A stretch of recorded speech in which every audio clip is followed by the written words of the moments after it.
विजय त्रिवेदी, पहले विनोद जी, विनोद जी बड़े दिनों बाद आए हैं। ओके विनोद जी, बड़े दिन, विनोद जी आपका असेसमेंट क्या है अभी हरियाणा को लेकर? अरे भाई, हमारे जो मित्र हैं शिवरान साहब, रविंद्र सिंह जी, इनको मैं अक्सर सुनता रहता हूँ, कई बार डिबेट में भी साथ रहता हूँ, तो इन्होंने तो काफ़ी ग्राउंड रियलिटी अपने हिसाब से बताई है। और अभी तक चूंकि मैं हरियाणा गया नहीं हूँ, तो मैं ये नहीं कह सकता कि मैं कोई चीज़ दावे के साथ कहूँ, लेकिन जिस तरह की रिपोर्ट्स आ रही हैं, जिस तरह का फीडबैक आ रहा है, वो ये आ रहा है। मैं हमेशा, देखिए, किसी भी चुनाव को मैं केक वॉक नहीं मानता किसी भी पार्टी के लिए कि साहब ये केक वॉक है। वो मध्य प्रदेश में हमने केक वॉक देख लिया था, छत्तीसगढ़ में देख लिया था, सामने है, और लोकसभा में भी देख लिया केक वॉक। दोनों तरह के उदाहरण है हमारे सामने, लोकसभा का भी है, मध्य प्रदेश छत्तीसगढ़ का भी है। तो इसलिए केक वॉक तो मैं नहीं कहता किसी चुनाव को, लेकिन ये जरूर है कि एंटी इनकम्बेंसी वहाँ बीजेपी की सरकार के खिलाफ है, और शायद इसीलिए खट्टर जी को बदलना पड़ा। ये भी फैक्ट है, क्योंकि नायब सिंह सैनी साहब को लाना पड़ा, एक ओबीसी फेस, और जो एंटी इनकम्बेंसी 9.5 साल की थी उनकी, उसको डाइल्यूट करने के लिए। तो ये तो फैक्ट्स है, इसमें कोई वो बात नहीं है। अब उस एंटी इनकम्बेंसी को कांग्रेस पार्टी किस हद तक अपने पक्ष में बुना पाएगी, क्योंकि कांग्रेस पार्टी के साथ दिक्कत यही है कि हिट विकेट होने के चांस बहुत रहते हैं हमेशा। लेकिन ऐसा भी नहीं है कि कर्नाटक और हिमाचल में जीते भी हैं, मध्य प्रदेश और छत्तीसगढ़ में हारे भी हैं।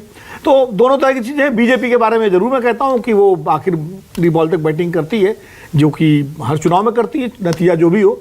तो इसलिए मेरे लिए मुझे लगता है कि एज कांग्रेस का है, लेकिन भारतीय जनता पार्टी को बहुत कमतर करके नहीं, रेस से बाहर नहीं मानना चाहिए। नहीं, रेस से बाहर तो मैं कभी नहीं। और ये राहुल का जो ये प्रचार है, ये यात्रा जो है हरियाणा यात्रा, और जो हमारी खबर है कि विनिंग सीट्स पर ज्यादा फोकस है, इसका क्या स्ट्रेटजी? देखिए, अब किन सीटों पर जाएंगे ये तो जब सीटों का डिटेल आ जाएगा तब मैं उस पर करूंगा टिप्पणी की वो विनिंग है या किस बेल्ट की। लेकिन इतना मैं जरूर जानता हूं, राहुल गांधी ने जो, अगर ये अभी तक औपचारिक घोषणा नहीं हुई है, लेकिन जैसा कि आपकी खबर है और इस तरह की सूचनाएं हम लोगों को भी अपने सूत्रों से मिल रही हैं, तो निश्चित रूप से ये एक स्ट्रेटजी है बहुत कैंपेन की।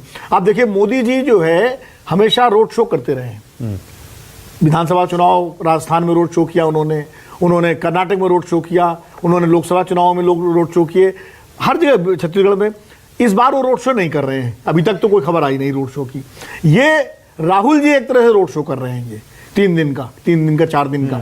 तो ये एक, अगर ऐसा होता तो ये रोड शो होगा। और सबसे बड़ा इसका असर जो पड़ेगा, जो शैलजा जी वाले प्रकरण से दलितों में एक कंफ्यूजन थोड़ा सा हुआ है, या उसको डैमेज कंट्रोल करने के लिए आसंद में दोनों को बिठाया गया एक साथ, उसको भी लगता है कि राहुल गांधी को मालूम है, चूंकि राहुल गांधी ओबीसी और दलितों की बात लगातार कर रहे हैं, जाति जनगणना की बात कर रहे हैं, तो राहुल गांधी उस वोटर को और महिला वोटर को एड्रेस करने के लिए रोड शो करेंगे।